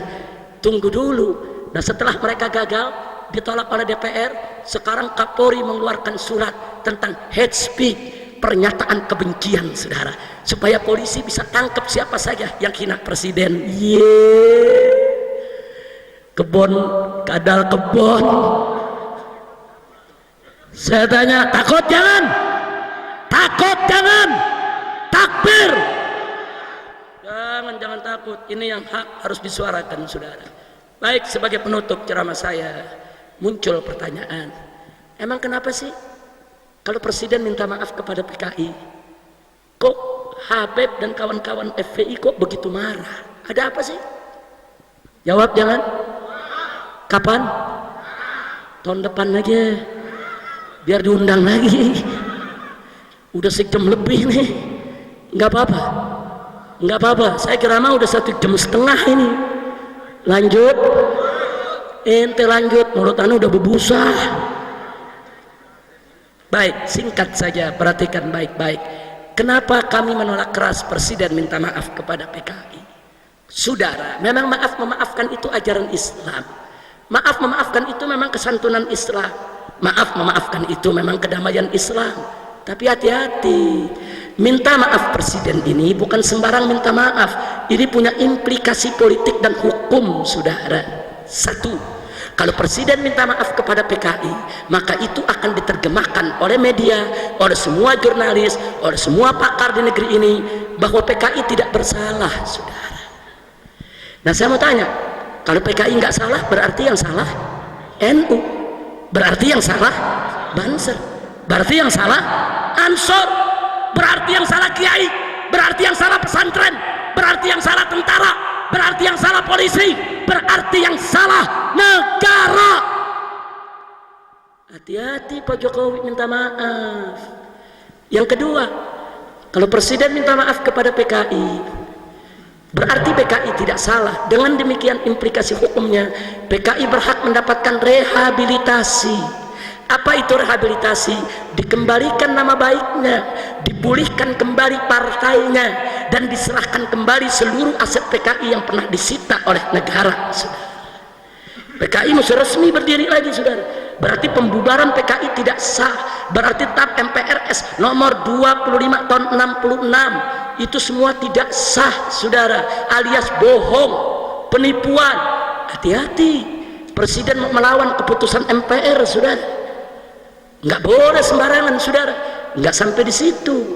Yang ketiga, saudara, Kalau presiden minta maaf kepada PKI, saat ini PKI sudah siapkan tuntutan, dan tolong catat baik-baik, tuntutan PKI sudah masuk ke pengadilan Mahkamah Internasional di Den Haag, saudara. Sejak 3 hari yang lalu sudah masuk ke Mahkamah Internasional, Mahkamah Hak Asasi Manusia, dan mereka minta ganti rugi per anggota PKI 1 miliar rupiah, saudara. Dan catat, anggota PKI di tahun 1965 terdaftar 3 juta orang, saudara. Satu orang harus dapat, baik yang meninggal dunia maupun yang dipenjara maupun yang diawasi di tengah masyarakat, satu orangnya harus dapat 1 miliar. 3 juta kali 1 miliar jumlahnya adalah 3.000 triliun. Bayangkan kalau setiap anggota PKI dapat 1 miliar, yang 500 juta diambil untuk dirinya, yang 500 juta bagi-bagi sama orang kampung di sekitarnya untuk pilih partai PKI. Kira-kira besok menang lagi gak? Jujur, di negara kita ini rakyat yang masih bisa dibeli suaranya banyak tidak? Jujur, banyak tidak? Banyak tidak? Hati-hati Bapak Presiden meminta maaf kepada PKI. Enggak sampai di situ, saudara. Yang berikut, yang keempat adalah, begitu presiden minta maaf kepada PKI, saudara, dan pengadilan HAM dibuka atas tuntutan PKI, maka berarti, saudara, semua kiai-kiai kita, orang-orang tua kita yang di tahun 65 ikut NU, ikut Ansor, ikut Banser, ikut lawan PKI, mereka semua akan diseret ke pengadilan hak asasi manusia, diseret sebagai penjahat perang, melakukan pelanggaran HAM berat, sebab sudah bantai PKI, kurang ajar. Berarti hari ini kiai-kiai kita, sepuh-sepuh kita, kiai di Tebu Ireng, kiai di Jombang sana, kiai di Lirboyo, kiai di Sidagiri, saudara, kiai di Krapyak Jogja, kiai di Rembang, saudara, di mana-mana kiai-kiai NU, saudara, yang hari ini usia mereka sudah 70 tahun. Tanya mereka, dulu tahun 65 mereka komandan Banser, dulu tahun 65 mereka pimpinan cabang ranting daripada GP Ansor, dulu tahun 65 mereka ikut perang melawan PKI, saudara. Kalau ini sampai masuk Mahkamah Internasional, berarti kiai-kiai kita di Rembang, di Tebu Ireng, di Krapyak, di Sidagiri, di mana-mana, saudara, termasuk di Kenggong Probolinggo sana, saudara, semuanya harus menjadi penjahat perang dan dituntut, saudara, sebagai penjahat perang dengan dalih, saudara, melakukan pelanggaran HAM berat, membantai PKI, kurang ajar. Saya jujur mau tanya semua di sini umat Islam, apa Anda rela besok kiai-kiai Anda di pondok-pondok pesantren itu diseret sebagai penjahat perang? Jawab yang kompak, rela tidak? Ridho tidak? Siap bela kiai? Siap bela NU? Takbir! Jadi waktu Kiai Haji Salahuddin Wahid Gus Solah menyatakan, kalau presiden minta maaf kepada PKI, hati NU akan terlukai, itu nggak main-main, saudara, nggak main-main. Dulu almarhum Kiai Haji Yusuf Hashim tahun 65 itu pimpinannya Banser, saudara, gagah memimpin perlawanan terhadap PKI di mana-mana, saudara. Dan tentara negara ini harus bersyukur kalau hari itu NU tidak melakukan perlawanan terhadap PKI. Siapa yang melawan, saudara? Masumi udah bubar, GPI udah bubar, Muhammadiyah, ulama-ulama kiainya udah ditangkap-tangkepi, saudara. Siapa yang bela negara ini kalau bukan NU, saudara? Siapa yang bela negara ini kalau bukan Ansor, saudara? Kontribusi NU, kontribusi Banser, kontribusi Ansor, saudara, terhadap keselamatan NKRI dari rongrongan PKI tidak bisa dipungkiri, betul? Maka itu saya mau tanya sekali lagi, jadi yang salah NU atau PKI? Kiai atau PKI? Pesantren atau PKI? Ansor atau PKI? Banser atau PKI? Takbir! Saudara, kakek saya dari ibu itu komandan Banser di Tanah Abang Petamburan, saudara. Dulu ditangkap oleh Cakrabirawa dengan tokoh-tokoh NU Betawi, saudara, karena dituduh tidak pro kepada PKI. Ditangkap, saudara, disiksa, dilucuti, saudara, muka sudah tidak kelihatan muka, luka di mana-mana. Cuman Allah selamatkan nyawanya, saudara. Beliau bersama tokoh NU Betawi Haji Matsani dan Haji Muntako, saudara, diseret dari depan rumah oleh Cakrabirawa karena dulu Tanah Abang, saudara, sampai Harmoni Kota itu adalah basis PKI di tahun 65, saudara. Nah, jadi artinya, saudara, orang-orang tua kami dulu, kakek-kakek kami, keluarga kami, guru-guru kami, mereka orang-orang NU, mereka orang-orang Banser, mereka orang-orang Ansor. Kami tahu kakek kami berjuang, datuk kami berjuang, warga kami berjuang, guru-guru kami berjuang, kiai kami berjuang. Lalu sekarang presiden ingin minta maaf kepada PKI, terus mereka mau sebut kakek-kakek kami, kiai-kiai kami sebagai penjahat perang. Kurang ajar. Insya Allah, enggak, saya enggak main-main di sini, sudah. Enggak, kalau coba-coba presiden minta maaf kepada PKI, kita akan goyang, kita akan demo setiap hari. Paling tinggi resiko mati, saudara. Mati cuman pindah tempat dari dunia ke akhirat. Wah, pindah tempatnya enak, digotong lagi, saudara. Nggak usah takut mati di jalan Allah, betul? Betul. Maka itu saya mau tanya semua di sini, siap bersatu?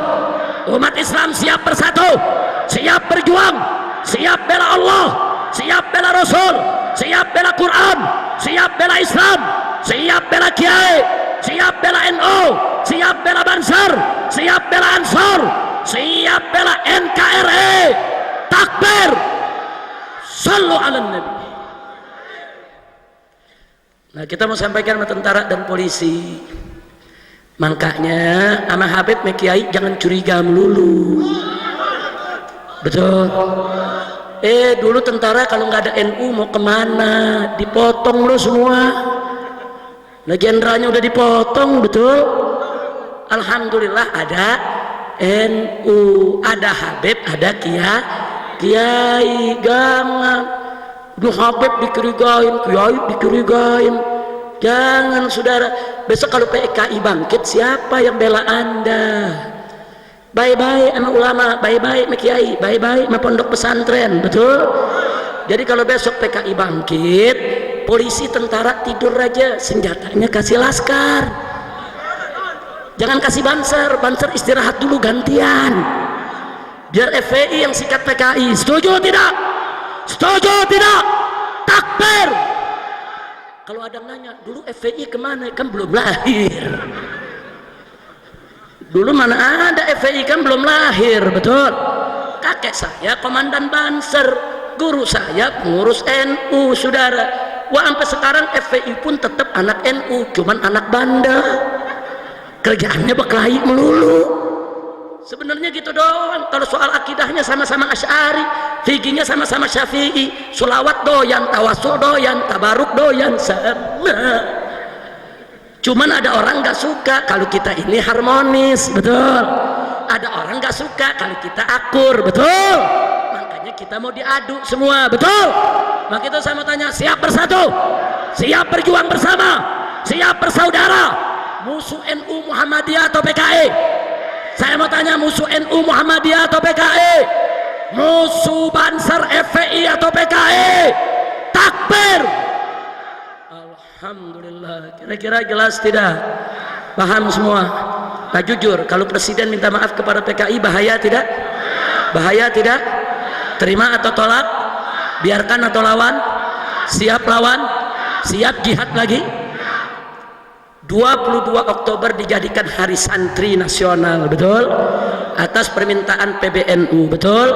Tanya dong, kenapa 22 Oktober itu bisa menjadi Hari Santri? Karena di tanggal 22 Oktober, saudara, NU di bawah kepemimpinan Hadratus Syekh Al-Alimul Allama Kiai Haji Hasyim Asy'ari radhiyallahu taala anhu wa an jami'il muslimin, saudara, mengeluarkan resolusi jihad. Kenapa beliau keluarkan resolusi jihad? Karena nikah mendarat, saudara, di Surabaya. Inggris dan Belanda membonceng nikah, dia pengen jajah lagi Indonesia. Makanya Kiai Haji Hasyim Asy'ari dan ulama-ulama NU kala itu sepakat keluarkan resolusi jihad, umumkan di pondok-pondok pesantren, saudara. Akhirnya, saudara, meledaklah peristiwa 10 November. Semangat arek-arek Surabaya melawan Inggris, melawan Belanda, sampai jenderal Inggris ikut mati karena resolusi jihad yang dikeluarkan NU, saudara. Takbir. Berarti saya tanya, NU jasanya besar tidak? Besar tidak? Besar tidak? Maka itu kita wajib jaga NU, saudara. NU adalah rumah besar Ahlus Sunnah wal Jamaah. NU nggak boleh dikotori sama Syiah, betul? NU nggak boleh dikotori sama Wahabi, betul? NU nggak boleh dikotori sama liberal, saudara, betul? Siap jaga NU, siap bela NU, siap bersihkan NU dari liberal. Takbir, sallu ala nabi. NU rumah besar Ahlus Sunnah wal Jamaah, termasuk rumah front pembela Islam, karena front pembela Islam ikut Ahlus Sunnah wal Jamaah. Karena itu seluruh anggota FPI di seluruh Indonesia wajib untuk ikut memiliki NU, wajib untuk ikut menjaga NU, wajib untuk ikut membela NU, saudara. NU rumah besar Ahlus Sunnah wal Jamaah yang didirikan oleh Hadratus Syekh Al-Alimul Allamah Kiai Haji Hasyim Asy'ari atas dasar akidah Asy'ariyah dan fikih Imam Syafi'i, saudara. Tidak boleh dirubah, tidak boleh dikotori dengan Syiah, dengan Wahabi, dengan liberal, tidak boleh. NU harus tetap menjadi rumah besar Ahlus Sunnah wal Jamaah. Setuju tidak? Setuju tidak? Nah, jadi sampai di sini ceramah saya mau tanya, kalau gitu NU Ansor Banser jasanya besar tidak buat negara? Jasanya besar tidak lawan PKI? Jadi kalau Presiden Jokowi coba-coba membela PKI, saudara, langkai dulu mayat NU, betul? Dan sebelum langkai mayat NU, langkai dulu mayat FPI. Langkai dulu anaknya, lu jangan lawan bapaknya, gua colok lu. Lawan sini anaknya dulu. Setuju? Setuju? Ini dia nih repotnya, punya presiden tukang mebel begini nih. Bukan dia urusin negara, urusin minta maaf sama PKI. Urusin tuh asap-asap di Sumatera, asap. Urusin asap, urusin tuh pengangguran banyak, urusin tuh sembako pada naik di mana-mana, urusin tuh desa-desa yang diurusin minta maaf sama PKI. Kutil babi. Akhirnya kita mohon kepada Allah, mohon kepada Allah bibarakatil Fatihah wa mu'jizatil Fatihah, agar Bapak Presiden Republik Indonesia Joko Widodo dapat taufik dan hidayah, sehingga tidak minta maaf kepada PKI dan umat Islam di Indonesia, khususnya NU dan seluruh Ahlus Sunnah wal Jamaah dikuatkan, diberikan kemenangan oleh Allah Subhanahu wa taala. Ala hadhihi niyyah wa likulli niyatin salihah wa ila hadratin nabiyil mustafa sallallahu alaihi wasallam bisiril Fatihah.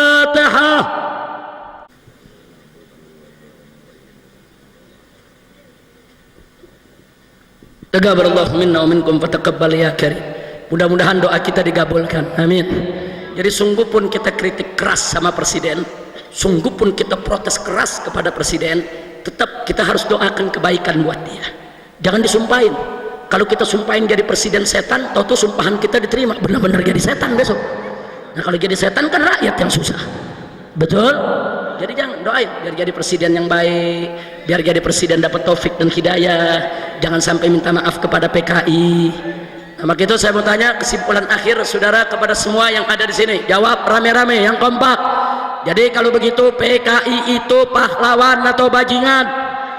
Pejuang atau pecundang? Kalau begitu apa pantas presiden minta maaf kepada PKI? Pantas tidak? Pantas tidak? Kalau presiden minta maaf kepada PKI, kita terima atau tolak? Biarkan atau lawan? Siap turunkan presiden?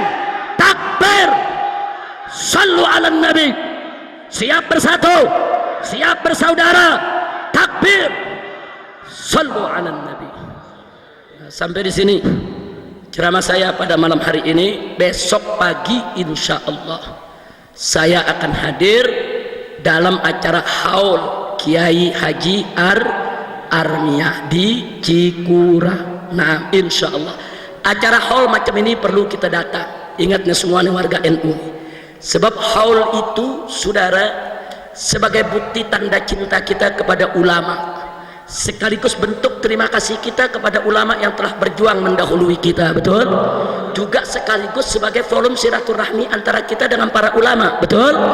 Dan sekaligus, saudara, kita bisa ngalap berkah, tabarukan. Kalau Wahabi nggak percaya tabaruk, masa bodoh amat, emang gue pikirin. Kita bukan Wahabi, betul? Betul? Datang tabarukan, sudah. Saya datang besok dengan tujuan untuk tabaruk, dan ini merupakan salah satu ciri daripada Ahlus Sunnah wal Jamaah. Hanya Ahlus Sunnah yang punya haul, hanya Ahlus Sunnah yang memeriahkan haul. para ulamanya. Kenapa? Karena mereka cinta kepada ulama, cinta kepada kiai, tahu berterima kasih kepada para pendahulunya.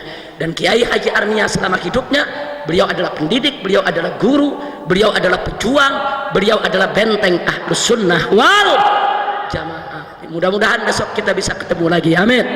Siap hadir, siap datang, takbir. Nah, di sini saya ucapkan terima kasih kepada GP Ansor yang menjadi panitia, para banser yang luar biasa menjaga dengan begitu tertib, begitu juga kepada NU-nya, fatayatnya, muslimatnya, dan teristimewa untuk Ustadz Saifullah yang telah menjadi wasilah, begitu juga kepada Bapak Bupati yaitu Ki Entus yang sudah memberikan dukungan, termasuk Ibu Wakil Bupati yaitu Nyai Hajah Ummi Azizah yang telah luar biasa mengikuti acara sampai selesai. Nah, mudah-mudahan Tegal ini Allah jadikan Madinatan Thayyibah, Madinatan Salihah, Madinatan Aminatan Mutmainnah, Madinatan Mubarakah. Amin ya rabbal alamin. Kalau dulu Tegal pernah direbut oleh PKI, maka ke depan tidak boleh lagi ada kata Tegal direbut oleh musuh Islam. Betul? Siap jaga Tegal, siap bela Tegal, takbir. Dan terima kasih kepada kiai-kiai yang lainnya. Terima kasih kepada anggota dewannya juga hadir di sini. Jazakumullahu khairal jaza. Dan terima kasih kepada para habaib.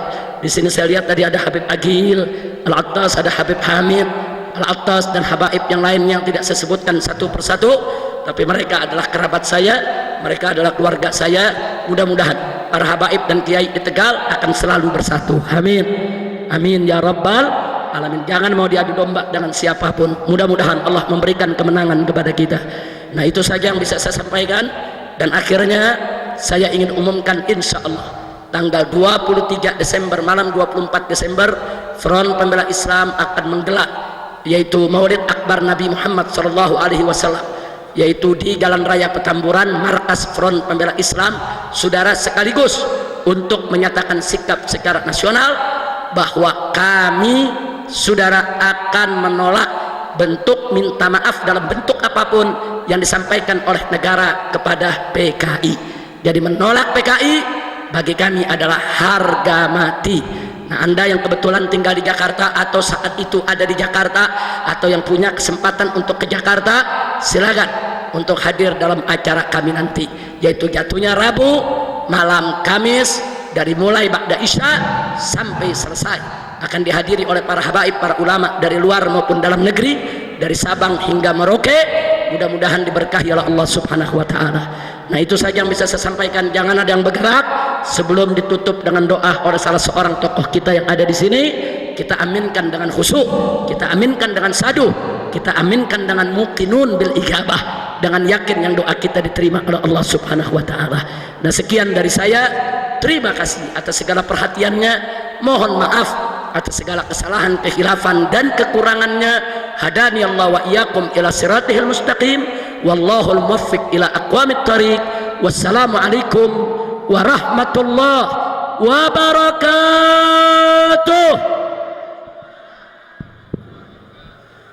Kepada Al-Habib Dr. Muhammad Rizik Syihab LCMA yang telah memberikan mawaddah hasanah sekaligus juga nasihatnya. Rahim, alhamdulillah rabbil alamin, hamdan yuafi ni'amahu wa yukafi mazidah. Ya rabbana lakal hamdu kama yanbaghi li jalali wajhika wa 'azimi sultanik.